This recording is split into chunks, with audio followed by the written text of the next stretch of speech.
ओकास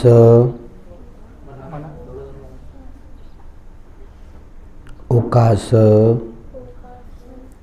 अहं भन्ते पब्बज्जं याचामि। द्वितीयंपि अहं भन्ते पब्बज्जं याचामि। तृतीयंपि अहं भन्ते पब्बज्जं याचामि। सब दुख निस्सरण निब्बाण सच्चीकरणत्थाय मंग भन्ते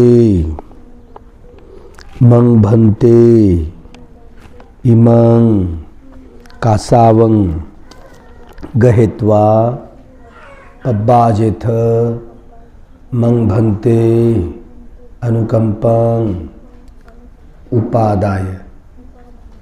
द्वितीयंपि अहं भन्ते सब दुख निस्सरण निब्बाण सच्चीकरणत्थाय इमं कासावं गहेत्वा पब्बाजेथ मंग भन्ते अनुकंपं उपादाय।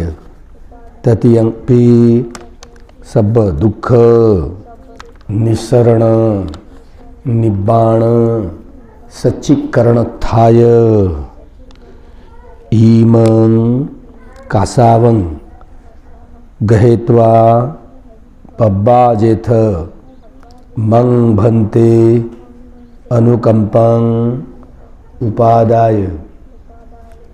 सब दुख निस्सरण निब्बाण सच्चीकरणत्थाय एतं कासावं दत्वा पब्बाजेथ मंग भन्ते अनुकंपं उपादाय।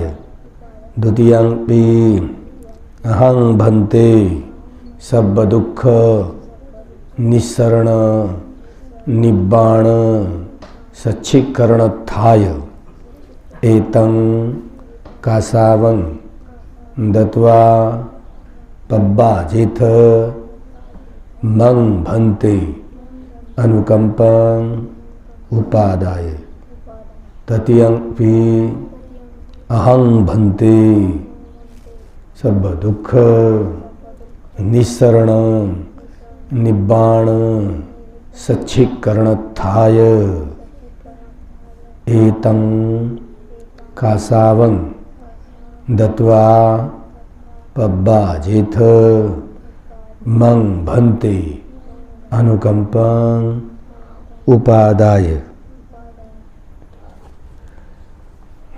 केसा केसा लोमा नखा दंता त्वचो त्वचो दंता नखा लोमा केसा केसा लोमा नखा दंता त्वचो।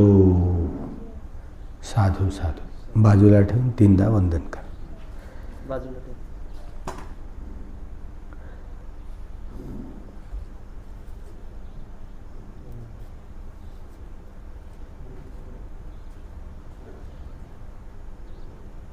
यांना गळ्यात टाका. दोघांनी घेऊन जा.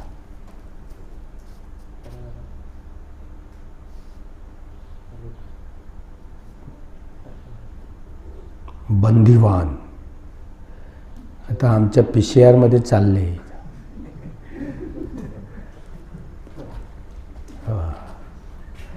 बांधून बांधून नेत आहेत. गृहस्थ लोक ज्या वेळेला प्रवज्जित होतात, त्यांची प्रवज्जा होते, त्यावेळेला असं बांधून घेऊन गळ्यात जसा काही फासावर लटकवण्यासाठी नेत आहेत. म्हणजे हे असंच का? तर हे 18 प्रकारचे दोष तपासले जातात. 18 प्रकारच्या दोषात जर सापडला तर त्याची प्रवज्जा होत नाही. म्हणून तो PCR असतो, ती पोलीस कस्टडी असते.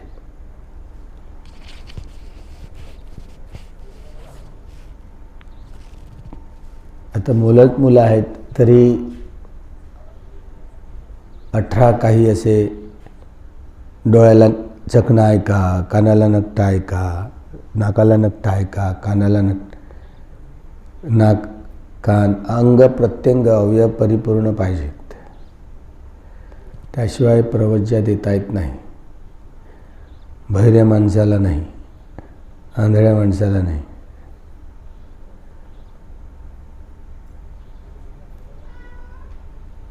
लंगड्या माणसालाही देता येत नाही.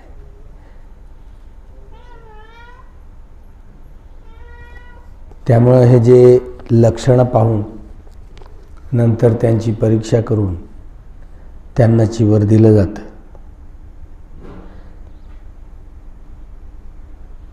म्हणते मला प्रवज्जित करावं. दुसऱ्यांदा तिसऱ्यांदा जी याचना करून विनंती केली की म्हणते मला प्रवज्जित करावं.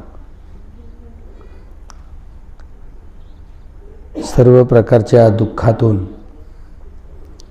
सुटका करवून घेऊन निर्वाणाचा साक्षात्कार करण्यासाठी म्हणते मला हे काशाय वस्त्र देऊन प्रवज्जित करावे. दुसऱ्यांदा तिसऱ्यांदा याचना केली आणि हे सारं शरीर केसा लोमा नखा दंता तचो मनसंग नारू अठ्ठी अठ्ठीय हृदयं वक्कं एकनं किलोमकं पिहकं पप्फासं मंतं अंतगुणं उदर्यं करिसं पित्तं सिंहं पुब्बो लोहितं सेदो मेदो असुवसा सिंघाणिका लसिका मत्थके मत्थरुंगंती. हे एवढं सारं शरीर घाणींनी भरलेलं शरीर, ज्याला मी माझं माझी काया माझं मन म्हणतो, तरी जे माझं नाही आहे, माझं मन माझं नाही आहे,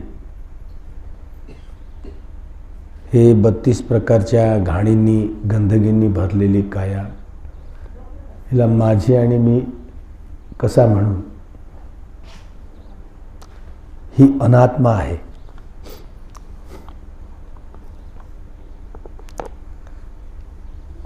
पण भगवंत वारंवार म्हणत दुर्लभो पब्बज्जित भाव, अर्थात प्रवज्जिताचं जीवन दुर्लभ आहे.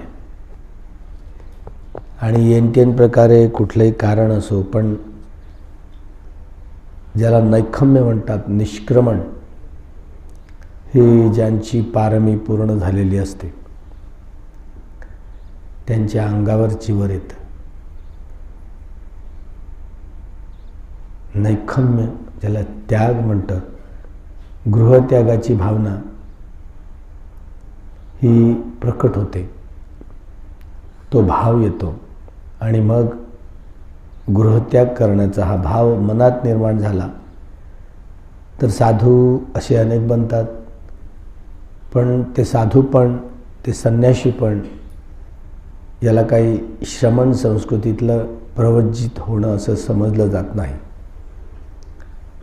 त्यामुळे ते अंधभक्ती, अंधश्रद्धा, कर्मकांड यामध्ये गुंतलेली ती सगळी जाळी असते. हे सगळं जाळं असतं. त्यातून अविद्येत अंधारांच्या गटारगंगेत राहण्याशिवाय दुसरा पर्याय नसतो. पण या अविद्यारूपी साऱ्या अंधकाराला बाजूला सारून चारही आर्य सत्याचा साक्षात्कार करून विद्या प्राप्त करता येते. हे धम्मरूपी धन प्राप्त करता येते. श्रोतापन्न, सकदागामी, अनागामी व अर्हत्व प्राप्त करता येतं. हे धम्मरूपी धन प्राप्त करण्यासाठी लोकांची गर्दी असते बुद्धांच्या कालखंडात. कारण अनेक जीवनात त्यांनी आपले आपले घडे पारमितांचे परिपूर्ण करत करत बोधिसत्वांची सेवा करत करत ते येत असतात. अशा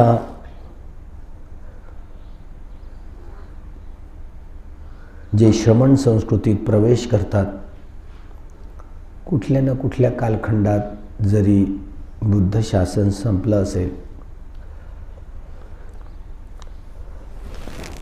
परिपूर्ण शिलात प्रतिष्ठित नसतील, तरीही प्रवज्जिताचा भाव असणार आहे. हे काही भिक्षू कुठे कुठे असतात, श्रमण. हा श्रमण भाव जरी ज्ञान विसरला असला, प्रत्येक कालखंडात हा ज्ञानाचा परिपूर्ण साठा असतोच असं नाही. खूप शिथिलीकरण होत जातं. ज्ञानामध्ये खिंडार पडत असते, अंधकारही अंधकार वाटतो. तरीही मात्र हे श्रमण संस्कृती, ज्या आधारावर भगवंतांनी अनुसंधान केलेलं बोधिज्ञान, जसं काही अंधकारमय युग झालं असं वाटायला लागतं. सगळं ज्ञान भुलून गेले, ज्ञानाच्या कक्षा कुंठित होऊन गेल्या असं वाटायला लागतं.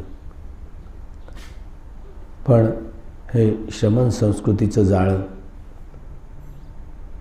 खूप मजबूत असतं. जेव्हा केव्हा बुद्ध उत्पन्न होतात, पुन्हा ते श्रमण संस्कृतीचं हे जाळं विस्तार पावत असतं. जेव्हा केव्हा बुद्ध उत्पन्न होतात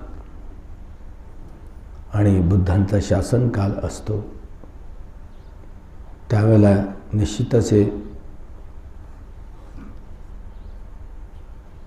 बुद्धांच्या शासन कालखंडात अनेक लोक लाभान्वित होत असतात, धम्मामध्ये प्रतिष्ठित होत असतात. अशा रीतीनं धम्माच्या रसाचं रसास्वादन करतात. आपण निश्चितपणे या सद्धम्माचं रसास्वादन करण्यासाठी, सर्व प्रकारच्या दुःखातून सुटका करून घेऊन निर्वाणाचा साक्षात्कार करण्यासाठी म्हणते, हे मला काशाय वस्त्र देऊन प्रवज्जित करावे. आणि या लहान लहान मुलांची ही प्रवज्जा होताना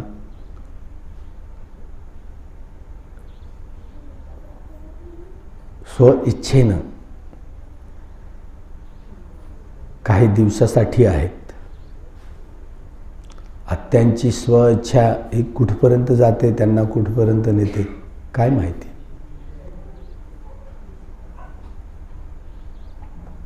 अर्थात आपलं पुण्य हेच याला कारणीभूत असतं.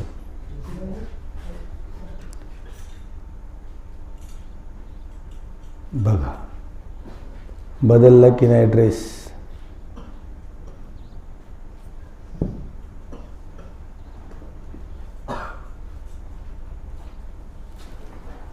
वंदन करा.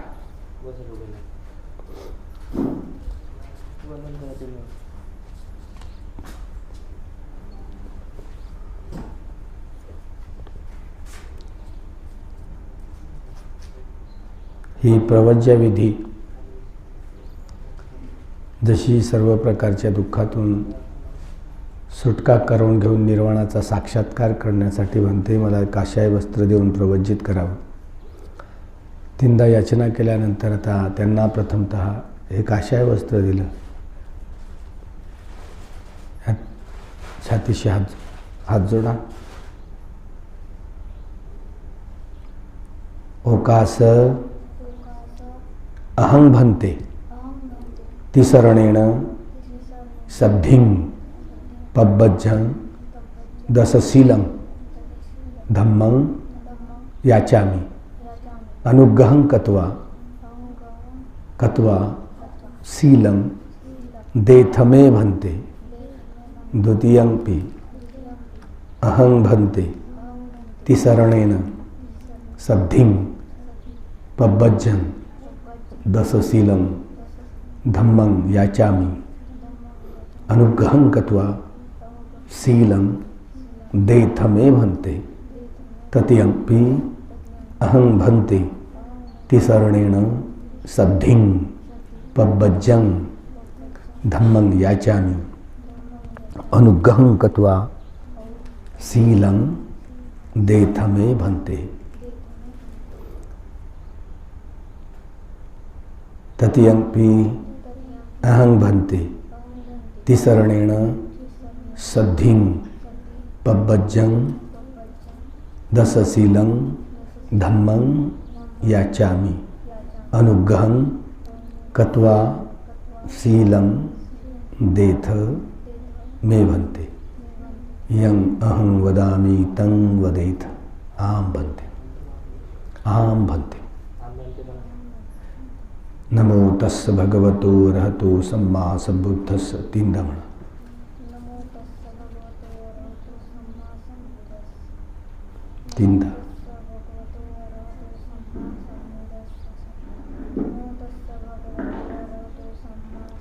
बुद्धं शरणं गच्छामि धम्मं शरणं गच्छामि संघं शरणं गच्छामि द्वितीयंपि बुद्धं शरणं गच्छामि द्वितीयंपि धम्मं शरणं गच्छामि द्वितीयंपि संघं शरणं गच्छामि तृतीयंपि बुद्धं शरणं गच्छामि तृतीयंपि धम्मं शरणं गच्छामि तृतीयंपि संघं शरणं गच्छामि। 3 शरण शरणागमन निठितं आम भन्ते आम भन्ते। पाणातिपाता वेरमणि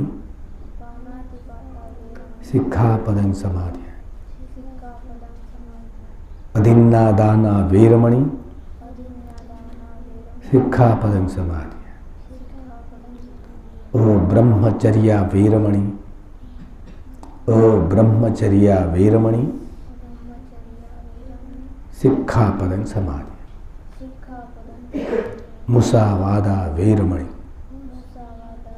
सिक्खापदं समादि। सुरामेरय्यमज्जपमादट्ठाणा वेरमणि सिक्खापदं समादि। विकाल भोजना वेरमणि विकाल भोजना वेरमणि सिक्खापदं समादि। नच गीत वादितं विसूकदर्शन वेरमणि सिक्खापदं समादि। माला गंध विलेपन धारण मंडन विभूषण ठाणा वेरमणि विभूषण ठाणा वेरमणि सिक्खापदं समादि। उच्चासैना महासैना वेरमणि सिक्खापदं समादि। जात रूप रजत पटिगहना वेरमणि सिक्खापदं समादि। इमानि पब्बज्ज 10 सिक्खा पदानि समादि। द्वितीयंपि इमानि पब्बज्ज 10 सिक्खा पदानि समाधियानि। इमानि पब्बज्ज 10 सिक्खा पदानि समाधियानि। साधु साधु साधु साधु मुक्ति शरण सत्य पवज्ज सामने पवज्ज तस्तिलं धम्मं साधुकं सुरक्षितं कत्वापमादे संपादेत। आम भन्ते। साधु साधु वंदन करा तिंदा वंदन करा।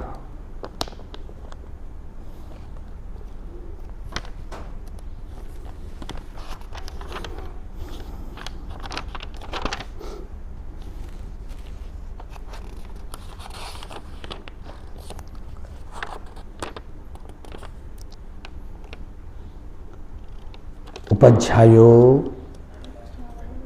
मे भन्ते होही पतिरूप। द्वितीयंपि उपध्यायो मे भन्ते होही पतिरूप। तृतीयंपि उपध्यायो मे भन्ते होही पतिरूप। एक नाम किंग सब्बे सत्ता आहार ठितिका। द्वे नाम किंग नामंच रूपंच। तिणी नाम किंग तिसो वेदना। चत्तारी नाम किंग चत्तारी अरिय सच्चानी। पंच नाम किंग पंच उपादान खंदा खंदा। छ नाम किंग छ अज्जत्तिकानी अज्जत्तिकानी अज्जत्तिकानी आयतनानी। सप्त नाम किंग सप्त बोझंगा। अट्ठ नाम किंग अरियो अट्ठंगिको मग्गो। नव नाम किंग नवसत्तावासा। 10 नाम किंग दसंगेयी समन्नागतो अर्हाति उच्यति।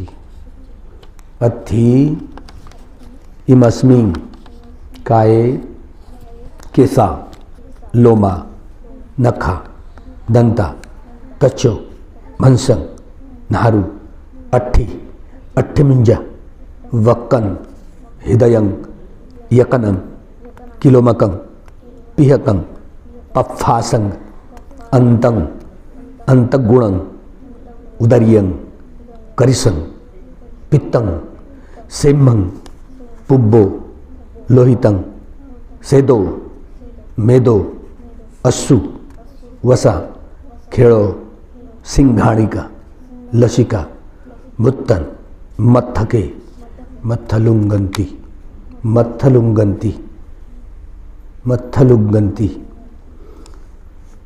पटिसंखा योनिसो चीवरं पटिसेवामि यावदेव सीतस्य पटिघाताय उन्नस्य पटिघाताय डंसमकस वातातप सिरिसप संफस्सानं पटिघाताय यावदेव हिरिकोपिन पटिच्छा दनत्थं।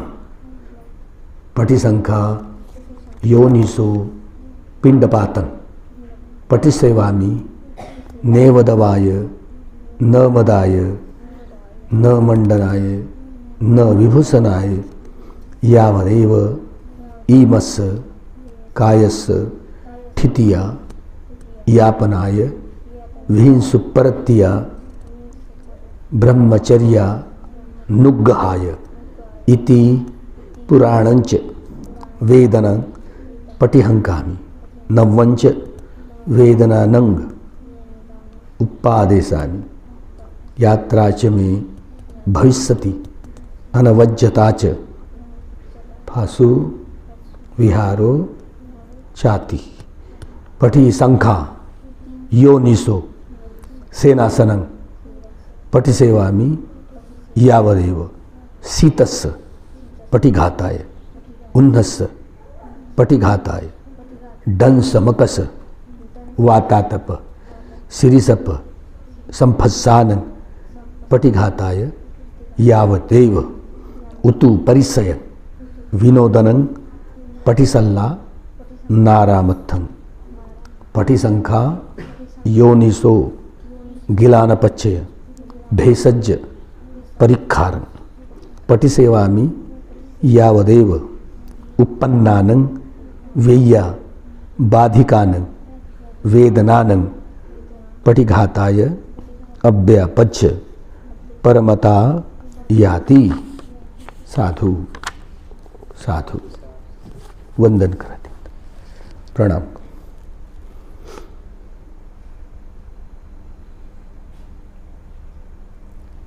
काय नाव आहे? हं? दीपज्योती. तुझं नाव काय ठेवलं? तुझं नाव काय ठेवलं? दीपज्योती. नाव काय ठेवलं? तुझं नाव काय ठेवलं? तुझं नाव काय ठेवलं? तुझं नाव हां अमर. अमर ज्योती. तुझं नाव काय ठेवलं? तुझं नाव काय ठेवलं? तुझं नाव काय ठेवलं? लक्षात राहील का? हां अमरज्योती साधू करणे साधू साधू मला साधू साधू सर्वांना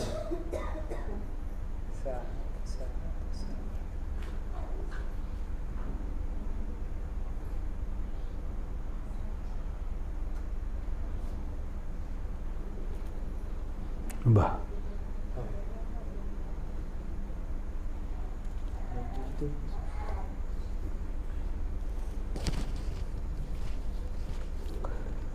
बस.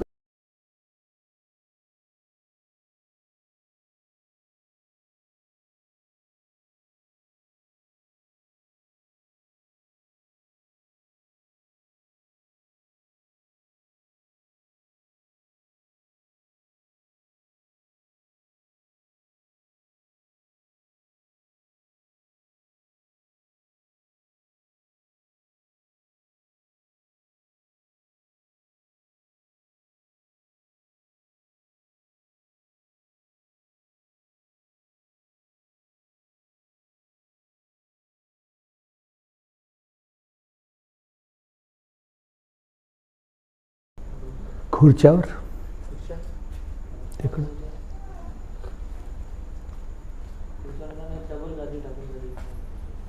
खुर्च्या